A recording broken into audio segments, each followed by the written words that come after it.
Selamat datang di Kitab Mawas Diri, dan kali ini kita akan membahas tentang peninggalan-peninggalan dan kekuatan-kekuatan dari Syekh Siti Jenar.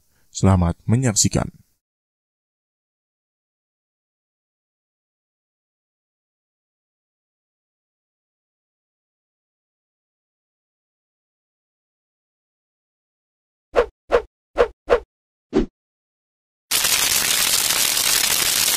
Syekh Siti Jenar.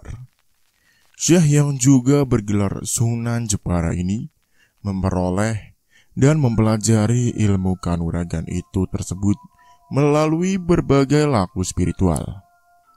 Bahkan, Syekh Siti Jenar tidak segan berguru kepada seseorang yang ia anggap sakti. Walau tingkat olah kanuragan Syekh Siti Jenar sudah sangat tinggi dan ilmu-ilmu yang dipelajarinya sangat mematikan, namun tetap saja ia tidak mampu mengalahkan Sunan Kalijaga. Dalam suatu kisah menceritakan, pertarungan melawan Sunan Kalijaga berakhir dengan kekalahan yang menewaskan Syekh Siti Jenar.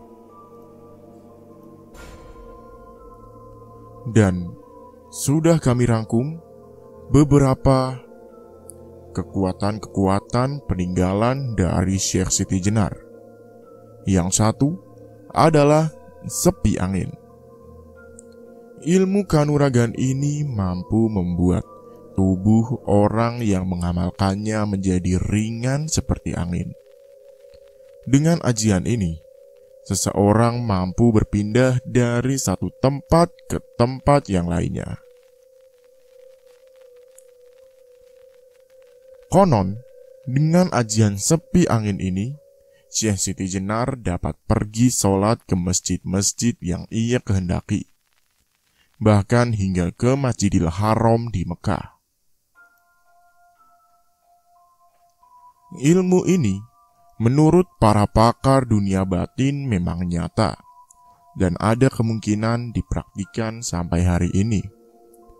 Namun menurut mereka, cara untuk bisa menguasai si saifi angin atau sepi angin memang terlalu susah.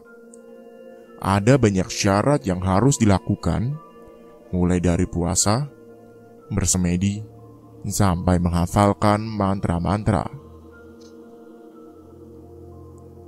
Selain ada syarat lelakunya, untuk bisa menguasai ilmu ini, seseorang harus memiliki tingkat kebatinan yang tinggi.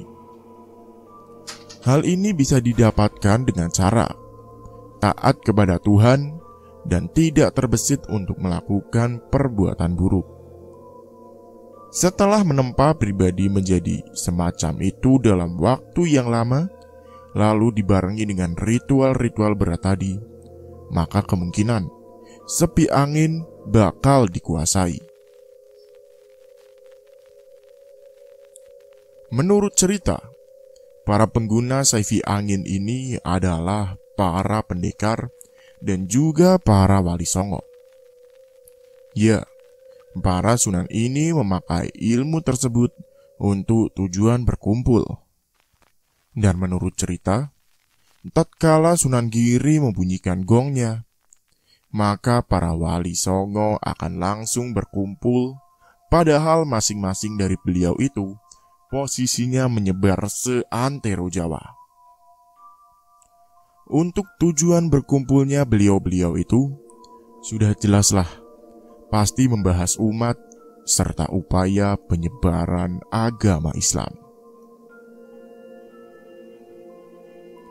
Yang kedua ada bolos sewu. Walau seorang diri, namun dengan ajian bolos sewu, seseorang bisa menjadi terlihat banyak.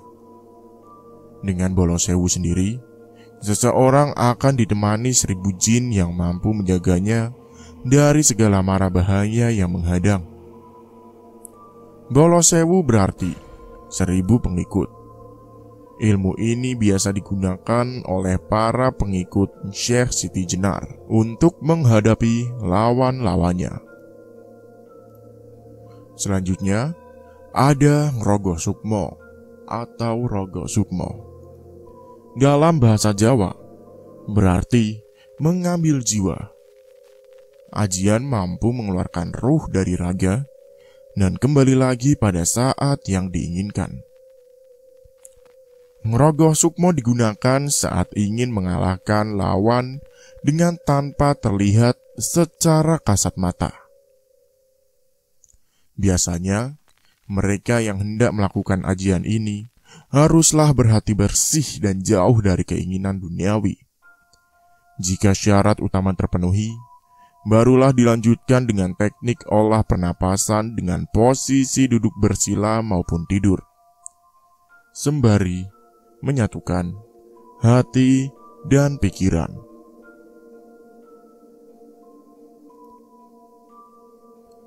Mereka yang sukses biasanya bisa langsung melihat dirinya sendiri yang sedang dalam kondisi bersemedi.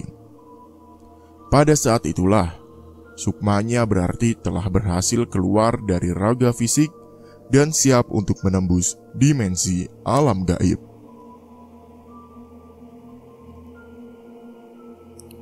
Selain sebagai sarana meditasi, ilmu Rogo Sukmo ini bisa digunakan untuk tujuan yang positif. Contohnya adalah sebuah kisah tentang Presiden pertama RI, Insinyur Soekarno yang cukup terkenal. Dikisahkan, ia pernah memecah dirinya menjadi dua wujud yang serupa ketika terjadi percobaan penembakan pada saat momen sholat Idul Adha oleh anggota DITII. Ilmu semacam itulah yang dipercaya sebagai ajian Rogo Sukmo tingkat tinggi, yang digunakan untuk pertahanan diri. Bahkan sang menembak sempat mengaku melihat bayangan Presiden Soekarno menjadi kembar dua. Dan alhasil, sang presiden pun berhasil lolos dari maut. Selanjutnya ada ilmu Rajakwesi. Ilmu kebal ini bernama Rajakwesi. Para pengikut Syekh Siti Jenar bakal tak mempan akan bacokan pedang maupun pukulan benda keras lainnya. Tubuh akan setebal besi sehingga tidak bisa dilukai oleh apapun yang menyentuhnya. Dan berkat ilmu ini, tubuh seseorang akan kembali dan kebal ibarat besi yang tidak mampu dipecahkan oleh apapun.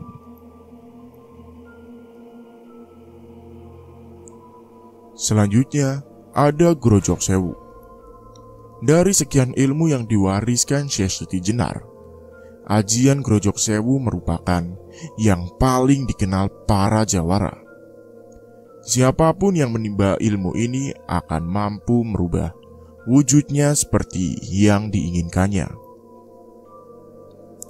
Dengan mengamalkan ajian ini, seseorang akan bisa berganti wujud menjadi makhluk hidup, seperti hewan maupun pohon, bahkan menjadi bentuk manusia. Ilmu Grojok Sewu ini berarti 1000 air terjun, mengajarkan untuk berganti wujud sesuai dengan keinginan masing-masing. Selanjutnya lagi ada ilmu sirep. Ilmu sirep tergolong sangat ampuh dan sering digunakan saat menghadapi banyak musuh. Dengan ilmu ini, kita mampu membuat banyak orang menjadi tidur nyenyak dan tak bisa bangun dalam beberapa waktu. Pastilah, hampir semua maling yang ada di zaman dulu memiliki ilmu sirep ini. Sebab, ilmu ini memang mutlak dibutuhkan dalam setiap operasi mereka. Untuk maling saat ini juga masih ada yang memiliki, terutama yang beroperasi di bagian kampung-kampung. Umumnya, untuk para maling itu ilmunya sesat. Sebab di kalangan mereka, ilmu sesat itu lebih cocok dengan darah dan kepribadiannya. Jadi pastilah kekuatannya menjadi tambah jahat. Terima kasih karena sudah menyimak kitab ini. Sampai berjumpa dan bertemu di kitab-kitab selanjutnya. Jangan pernah lupa diri dan jangan lupakan dari mana kamu berasal.